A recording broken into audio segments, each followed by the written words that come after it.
Hello everyone and welcome to another Scots Whay podcast. And today I'm talking with writer Claire MacLeary. Hello Claire. Hello Alistair. And Claire is the author of three crime novels, Cross Purpose, Burnout and the most recent Runaway, which is just out on Saraband, or Contraband, isn't it, is the label? Yes, the Contraband's the imprint of Saraband. And these novels have introduced us to the characters Maggie, Laird and Wilma, Harcus. And I think a good place to start would be to talk about those characters, about Maggie and Wilma. How did you come up with those? Well, when I set out to write a crime series, I did extensive reading, and not just tarte noir Scottish crime, but Scandi noir, read some French, some Italian. And it did seem to me that crime novels were populated by either tortured male detectives who tended to be loners with either a drink problem or a messy divorce or relationship problems. Yeah. And the women in the crime novels that I read seemed to be either dead prostitutes or they tended to be very ballsy policewomen, or very highly skilled pathologists or forensic scientists. So I took it back to basics and I thought, what if someone were to write a crime novel in which nobody was qualified in anything? Yeah. And also that maybe even the crime didn't happen. So when I started thinking about that, I thought, well, it's got to be women. And because I didn't know anything about police procedure or forensics, it's got to be a PI novel. Yeah. So it needs to be a private investigator. And would this woman actually do this on her own? Probably not. Mm-hmm. She would need to have either a secretary or a sidekick. And so I decided I would make these two women not sisters or friends, but I would make them neighbours and I would make them come together by happenstance. Yes. So Maggie is living in suburban Mannifield, which is a very middle of the road Aberdeen suburb, and set in Aberdeen for various reasons. And Wilma descends on her, newly divorced, as the next door neighbour, and she's not somebody Maggie would ever want to socialise with.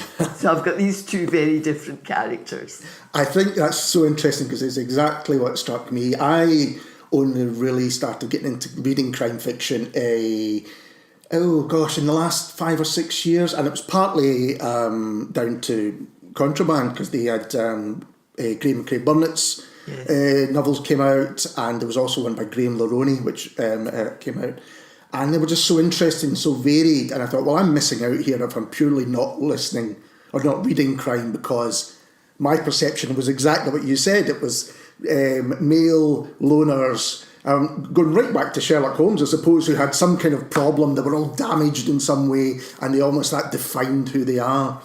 And when I first read your books, I thought, this is brilliant, because this is... these women don't shun their responsibilities. They have families, they have partners, they have lives that they take very seriously, but yet they also take this undertaking of being private eyes very seriously as well.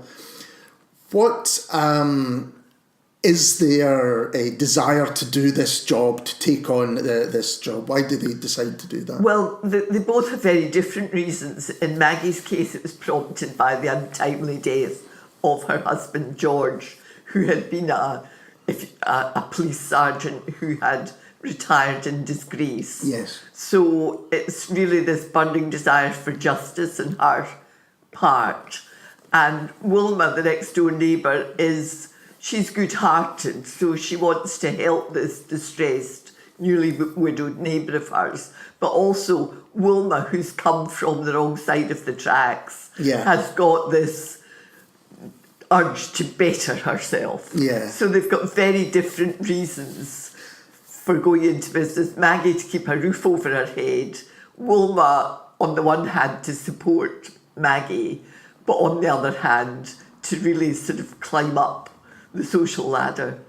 It just strikes me, when you first took the book, did you take it to Saraband straight? Was that the first people who were interested? Or? No, I didn't. I actually sent it to two publishers, and they both made me offers. And I had said to one agent, a London agent, who said he couldn't take me on, he was too stretched, but he said there's something good there, so stick with it. Great. So the response was positive? Yes. Because that's interesting, because again, it's probably my prejudice, I always thought that maybe the area of crime fiction, or as you said, tarte noir in particular, was quite a conservative one. I know better now. There's actually a lot of different voices and a lot of different things out there. And was that what you were expecting? Well, I think it was two things. I think because I had a background in business, I approached it like a business project. Right. And so I think the positive response was because the book was so different to what was out there. Yes.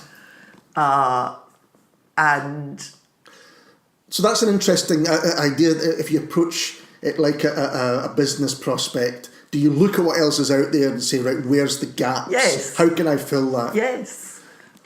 So that was why I made my characters women of a certain age. So they're not, in Scandinoir, you tend to get a lot of, very good-looking 30-something women. So I wanted these women to be not especially good-looking. Wilma's got this yo-yoing weight problem. Maggie's got this wall eye. And so they're not particularly good-looking. They're in their early 40s. Maggie's newly widowed, so she's on her own trying to juggle family. Wilma's divorced, and she's got this background and these two kind of useless loons, these two boys hovering in the background. So, yes, I think they are different from the protagonists. I mean, the books have been compared a bit to Happy Valley, the series on television. Yes. Where, again, you have middle-aged women and one with a drink problem. The sister's an alcoholic. So these are women that I wanted to be relatable. I wanted to have protagonists that every woman in the world would easily be able to relate to. Yeah, I think everyone in the world can probably relate to this. And also that every man in the world would feel protective towards. Yeah. I think the reaction of others to them, and in the books that is very interesting because they make that a strength.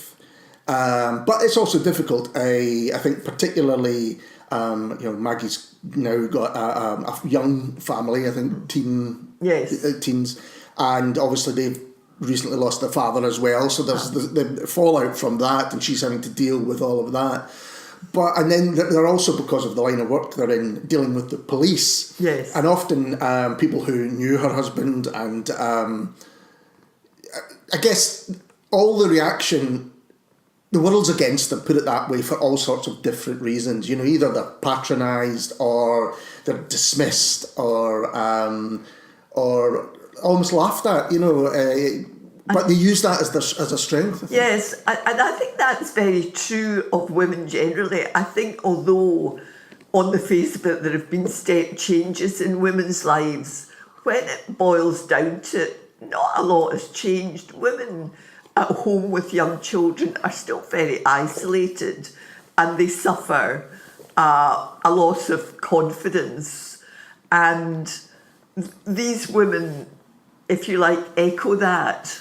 And also women are still patronised in business. And so I really wanted that to come through. And women too, women are so used to multitasking in their daily lives. Yes. They have to juggle jobs, sometimes 2 or 3 jobs, to keep a roof over their heads. They carry this permanent guilt. If it's not guilt, they're neglecting the husband, or they're neglecting the kids, or they're neglecting the elderly parents. And also they're almost always permanently tired, So this is Maggie and Wilma. Yeah. Maggie and Wilma cope with this. And of course, when they go into business, they make all these really crass mistakes. They put their foot in it. They get involved in things they shouldn't. And so I wanted it to reflect women's daily lives. I think, because it's not, in some ways it's not about the solving of the crimes at all. In fact, sometimes the crimes aren't even particularly crimes, you know. Yes, sure. They often take on things that the police just haven't either the time for or just almost dismiss right away. They're almost the last stop for some people. Yes. But where the real drama is, as you suggest, is in their everyday lives, is how they manage to juggle everything else, keep people happy, or at least try and keep people happy, and yet still keep this business, because it is a business, going. And it's stressful, not just for them together, but also for each other as well. Yes, so I really wanted to give a voice to the millions of ordinary women, the women who maybe haven't had the opportunity to benefit from further education or proper career jobs, and also really wanted to show how strong and resilient these women are. Yeah. So in Maggie and Wilma, we have two very ordinary women doing extraordinary things. What I love about the relationship, because it does strain at times, and I think particularly by the time we get to Runaway, it's kind of gone through the meeting, the bonding, and then almost kind of starting to wind each other up because they don't agree about where things are going. But it's almost like if you have a family relationship, whether it's brothers and sisters or whatever, you can bicker, you can argue, but when someone turns against you, then both of you get together, ranks, you close yes. ranks and you push back. I think it's so important that characters not only hook you from day one, but that they continue to grow and develop. Absolutely. So I think we're going to see a lot more of Maggie, who at the beginning I think was not as colourful as Wilma. Yes, Big yes. Wilma, she's become known. I've had people come up to me at book festival and say, we love Big Wilma. I've had men say, I'm worried about Brian. So people have obviously got involved with these characters. But I think what is going to happen is that Maggie is really going to blossom. Yeah. And Wilma is going to calm down a bit. I think my biggest problem has been reining Wilma in, because there's this huge temptation to let her have her head. You know? But then I don't want Maggie to become insipid. Yeah. That she is petite, she is physically the smaller of the two. And she has this background as a legal secretary, so she has she has facility with language and, and so on. But she has a slightly narrower background, bit of a snob, bit judgmental. But I want her really to come out of her shell and begin to really take risks. I think that's very interesting, because when you have a double act and you are with them over a period of time, often one starts to overshadow the other, Holmes and Watson or whatever. And in this case, no, they absolutely are. They come with different skills and different identities, but they do work together. And what's, I think, interesting about Runaway is you're starting to see that strain ever so. So it'd be interesting to see, how that develops. The books are set in Aberdeen, which is a city I know pretty well. And you were mentioning Scandi Noir there. It's almost the perfect, if you're going to set a Scottish Scandi Noir thriller, Aberdeen's almost the place to do it because of geography and all sorts of other things. Why did you set them in Aberdeen? Well, again, that was for pragmatic reasons. That was my business head, because again, there seemed to be a concentration of Scottish crime in the Central Belt. Yeah, absolutely. And then when I looked out with the Central Belt, St Andrews, where I was living, was too small to have the mortuary that I really wanted. And I didn't know my Dundee well enough. And I'd lived in Aberdeen for 30 years. Both my children had been born there. I'd been an antique dealer there. So I knew the hinterland as well as the city. So, and also for me, Aberdeen has everything. Yes, it does. And it has these wonderful graphic contrasts, not just in the granite, the silver city, the sparkling mica in the granite, but the base rock underneath.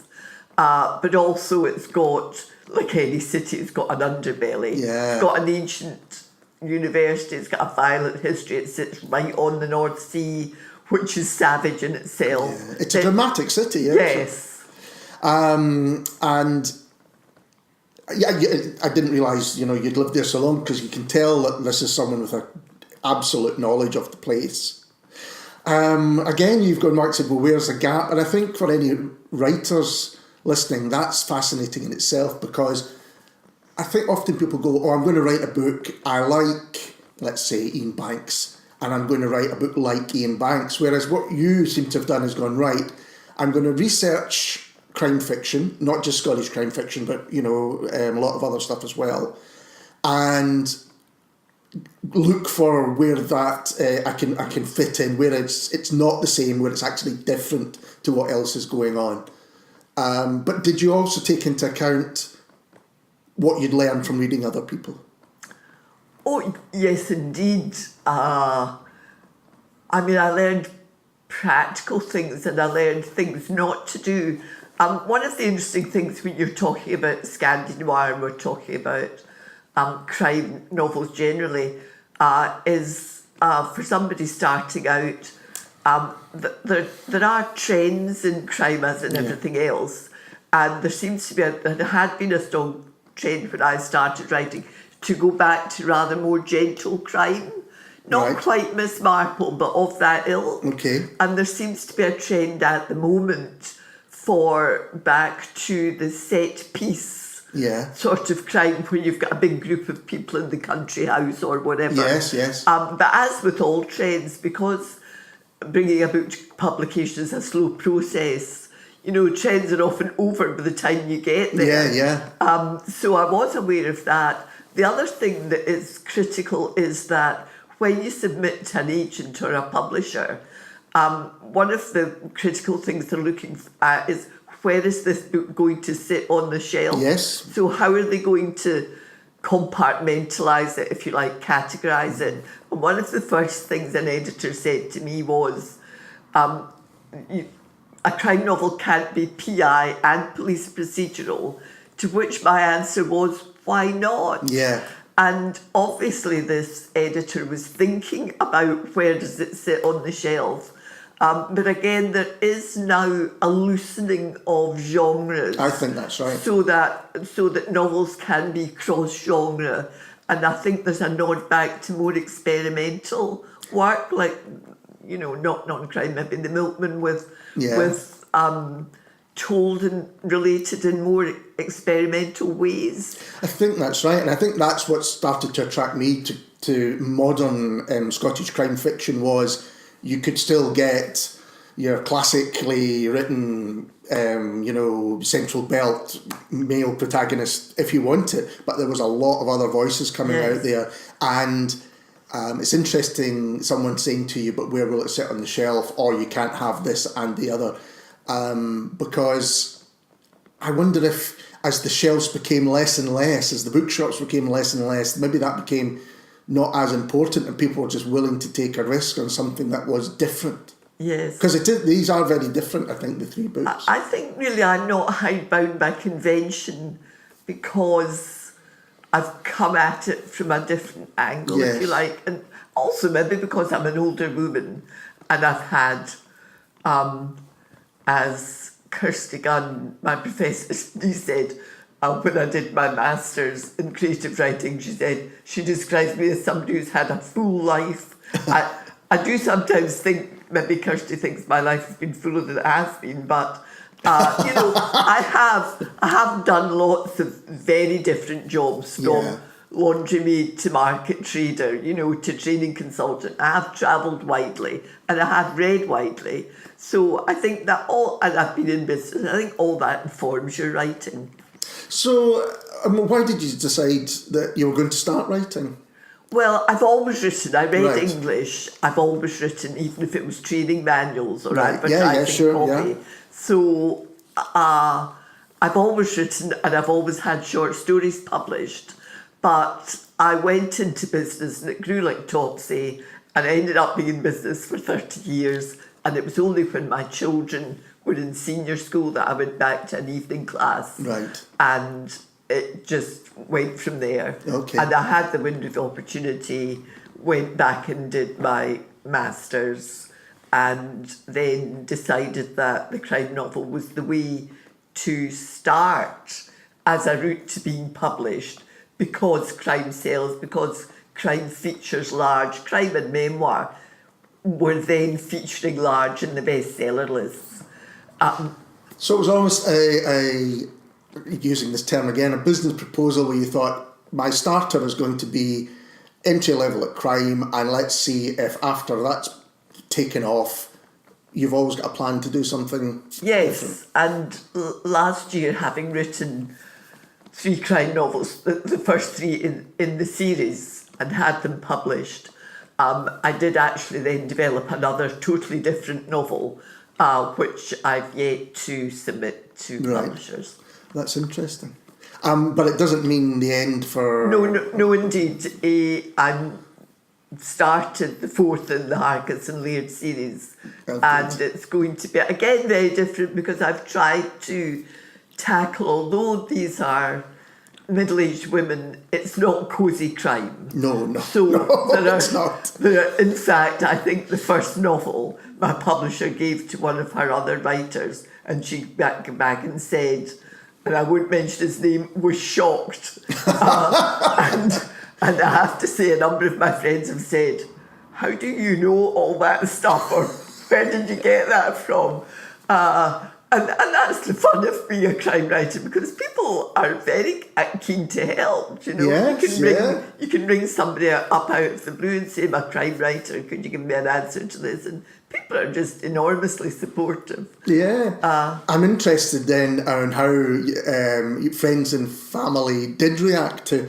I mean, you say you've been writing all your life, so that wouldn't have been a surprise, but maybe writing some quite dark places and you go in these books. What was the reaction? I think my friends, I think my social circle, I think were probably fairly appalled.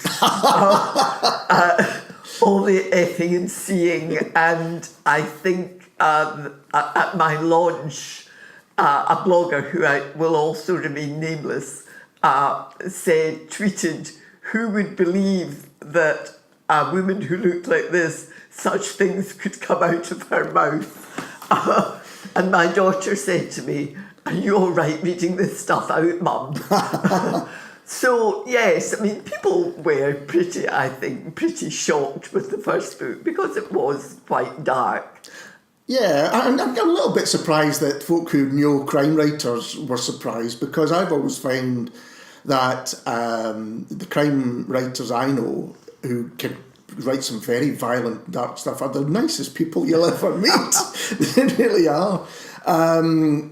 I've obviously got a very dark mind, I think. Yeah, well, I think that many of them have dark minds, but in terms of when you get to meet them, you know, you never feel threatened, put it that way.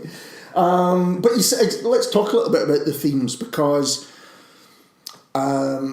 when the crimes are first mooted, when people first come to Maggie and Wilma, they're often domestic in tone. They're also, as I said, they're ones that maybe the police aren't going to take seriously. Runaway, for instance, is a missing person, and I think most people think, well, it's just someone who's left.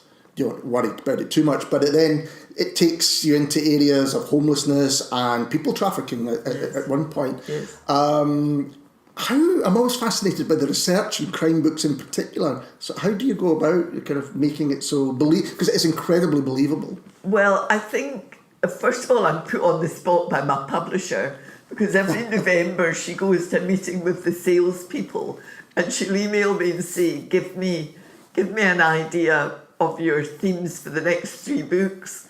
And I have a kind of nervous breakdown. And so then I just kind of wing it, and I said, the Runaway book, when I looked up what I'd said to my publisher, I said it was going to be about lap dancing. I don't know a thing about lap dancing, so then I thought, well, no, come on, you need to come up with something else. And I thought, we'll have a missing child. Mm-hmm. And then I thought, no, that's been done to death. It's much more of a story if the mother goes missing and abandons the child, because a woman would abandon a man, with all, respect to you, Alistair, and the men in society.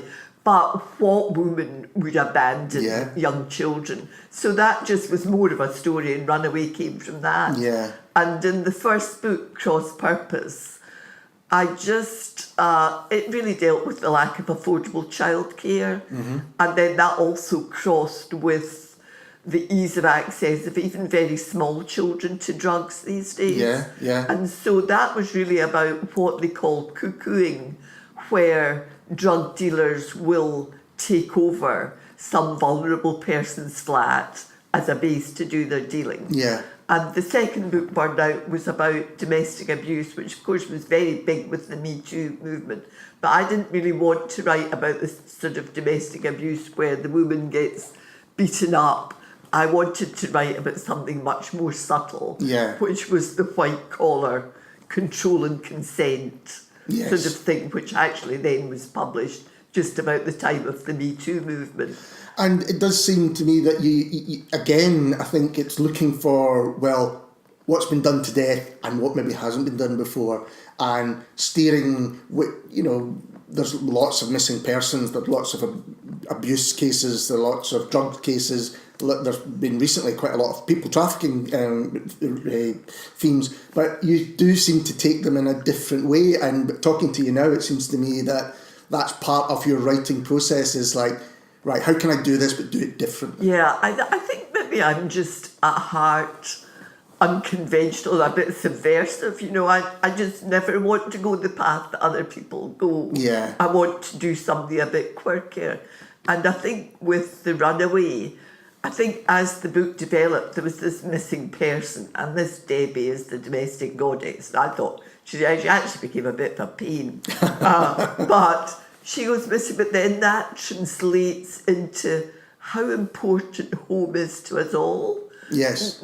No matter how modest, it's our shelter from the elements and from subversive forces, and I think that is encapsulated in this Runaway, in this trafficked girl, who is not only plucked from her home, but will never again have a home. Yes. And I think we just don't. I think we take home, the notion of home, for granted. No, I think that's right. The kind of the safety and the protection that it should give, and when it doesn't, when that's subverted or when that breaks down, then that can be as shocking as anything. And how easy it is for that to be lost, because when we see people sleeping in the streets, I mean, we assume that they have an addiction, drink or drugs, and it is true that a very high proportion of them do. But it is amazing how easy it is to lose one's home through illness or divorce, and then you lose the roof over your head and you lose everything, because once you don't have an address. Well, I think that's increasingly the case, and I think in all the themes that you touch on in Runaway, it's not the old and tired stereotypes. It's absolutely the up-to-date, the idea that there's people trafficking in Scotland. Maybe 10 years ago, people might go, oh, that would never happen here. And now people go, well, you know what? It could be happening anywhere. Yes. The idea of someone living on the streets who actually still has a job, but lives on the streets. Yes. 10 years ago, folk would say, well, that would never happen. But now, unfortunately, it's all too believable. And you said before we started recording that you're kind of writing almost all the time at the moment. Yes. And so I think that is that a reason why it seems so fresh? Because it's not like you're going back to a drawer full of old ideas and saying, oh, I can maybe update that one. It's brand new all the time. Yes, well, I think it's just that because I'm writing 100,000 words is a slog. Yes, And I probably start at around 100,000 and then my editor prunes it. Distaste on your face. No, he's usually right. Yes. you know, you do just chip away, but I find that I write best in great creative bursts where I'm kind of living it, and I wake at 5 a.m. with the dialogue running through my head. So it is absolutely immediate to me. Yeah, and because I presume affected by what you read in the newspaper or what you see in the television or what you even see on the streets, I guess. Yeah, I have really rather a sad life because I think I'm the only person. I mean, I ration my television viewing, and it's almost always crime.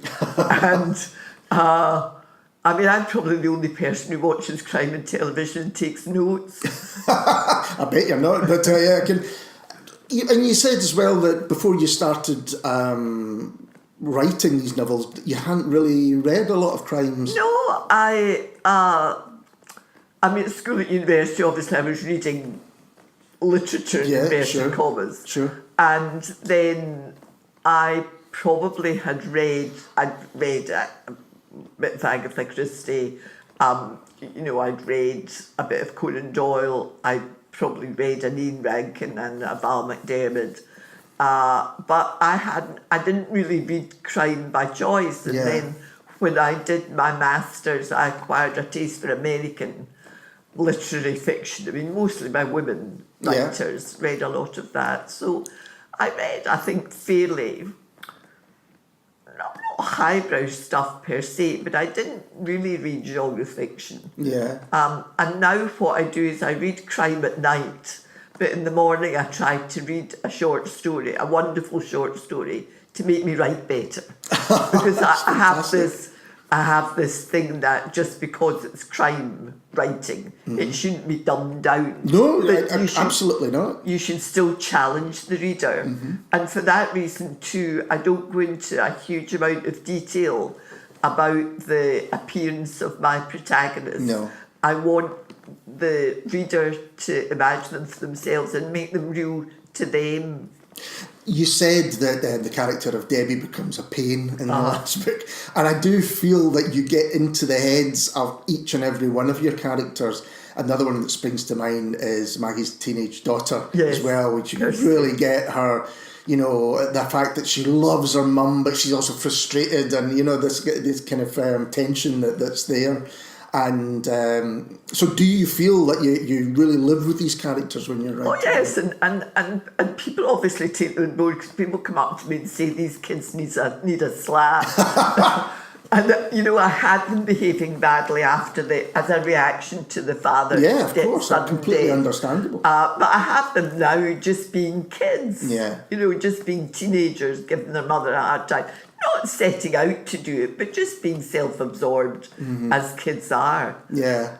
I like that idea of not setting out, because it does make it feel like these are characters who are developing for you as you write them, as well as they develop for us when we read them on the page, and that gives them a really believable kind of sense, I think. Yes,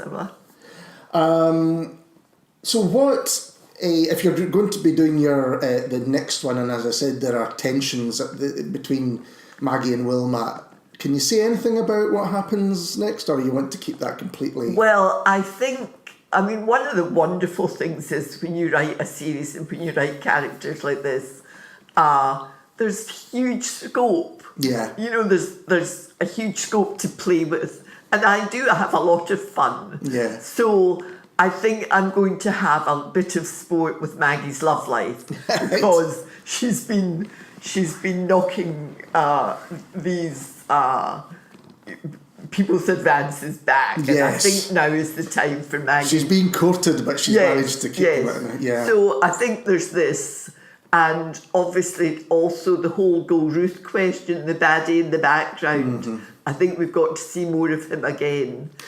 And was it always going to be, now obviously it depends on how the first book does, but in your eyes, was it always going to be a series of books? Yes.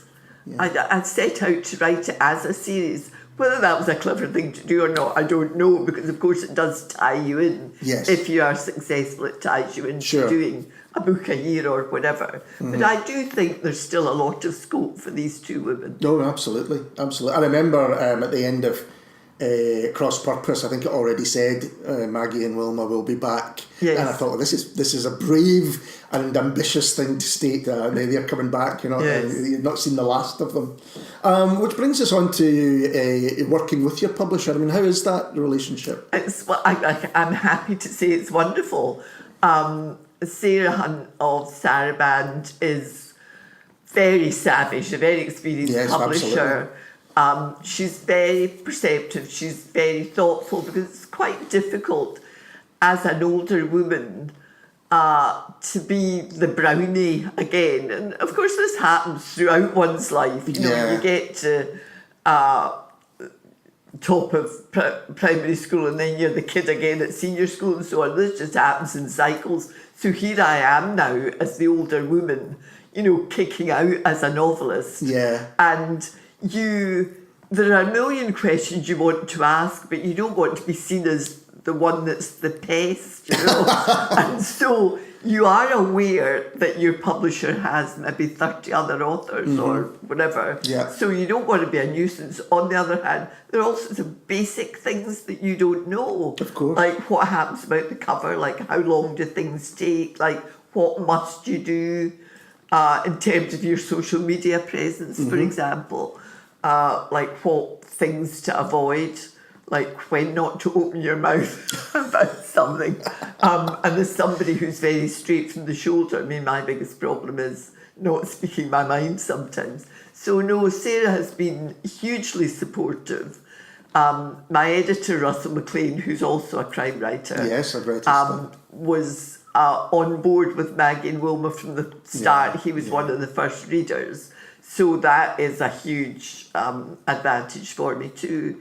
And no, I can say that I have a very good relationship with Sarah. I admire her tremendously.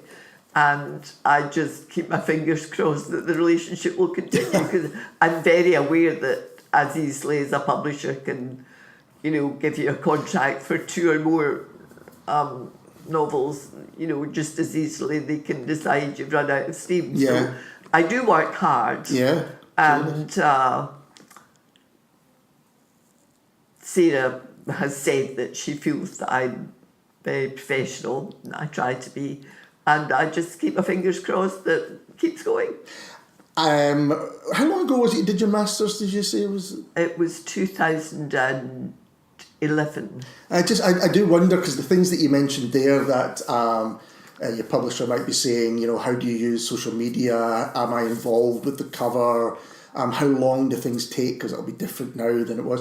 I take it these were never touched upon in masters, in terms of the practicality of being a writer is slightly different. I mean, people talk about, sitting in front of a blank page or a blank screen, as it might be now, and getting your thoughts done. But there's all this other stuff that you have to kind of deal with. I think at Dundee, it was mostly concentrated on the actual writing. And my writing is reckoned to be very strong on the domestic. Yeah.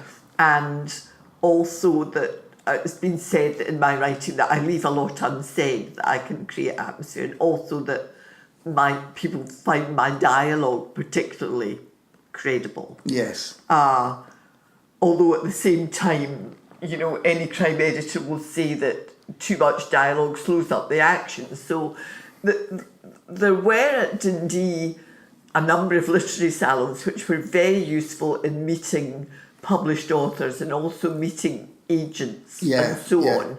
But I think nobody really tells you that it will take 5 years to get your first novel published, or that, things like that, or whether Twitter's better than Facebook, or all these sorts of absolutely. And from that point of view, it is wonderful if you have 1 or 2 other authors with whom you're on sufficiently good terms to meet once in a while and be able to just really compare notes and have a moan, because writing's such a solitary business. Yeah, and I think it's something that a lot of people, even things like the organising of book launches, where you're good to have it, things like we're doing now, I think a lot of people don't consider that. And also who pays for what, and what you can expect people to pay for, because again, unless you hit the big time. Yes. And you become very well established, and or you're commissioned for television, and or you're shortlisted for the Booker, as Graham McCrae Burnett was with Bloody Project. Unless you're that, you're really not going to make a living as an author. That's so right. you have to be prepared for a lot of chipping away and not too many sweeties. Having done many of these podcasts now with different writers, I could probably count on one hand the ones who make a living just from being a writer. There's lots of other strings to their bow. You mentioned dialogue there, and I did want to talk to you about that because your dialogue is so believable. It just sounds right on the page, if that's the correct thing to say. How do you are you a good listener? It seems to me you probably are. I think I'm very observant. I think probably most writers are. Yeah. I think they're not so much nosy as curious, interested. Yes. And I listen to people on trains and planes, and I watch people in restaurants, and I'm just very observant. And I find that particularly with the police procedural element that I'm writing, that if you have a number of phrases that really ring true, that really helps the veracity of the whole thing. And I feel with the dialogue between these two women, or between Maggie and the daughter, or Wilma and her Tory loons. Yeah. I just really imagine I'm in that situation, or back being an antique dealer out in the country somewhere with somebody speaking Doric. Yes. And I really just try to tell it as it is, as I've experienced it. And now that you've had 3 of these published, how has the reaction been from people? From the readers, have there been a lot of positive reaction? Yes, I've been very lucky that I've had some very good reviews, yourself included, Alistair, and people have broadly complimented me on the characterisation, on the dialogue, and really on the fact that the books are different from what's out there. And so, yes, I think people often say we love Big Wilma, or Maggie Street is a die, or, they like the fact that Maggie is totally law-abiding and Wilma's always looking for the dodgy way to get round stuff. For me, I think it's down to their humanity, but also they're very recognisable. I think we all know, as I said at the beginning, a Maggie or Wilma, either in our families or in our friends or like that, and their lives are relatable, where many crime fiction, the lives are perhaps not relatable unless you yourself are a loner with a problem. And that's what strikes me about them. And I've been recommending them here, there and everywhere because I think they're fantastic. I think that is the best place to leave it. So Claire, thank you very much for talking to me today. And thank you, Alistair, for hosting me on your podcast. And we'll be back soon with someone completely different. Cheers.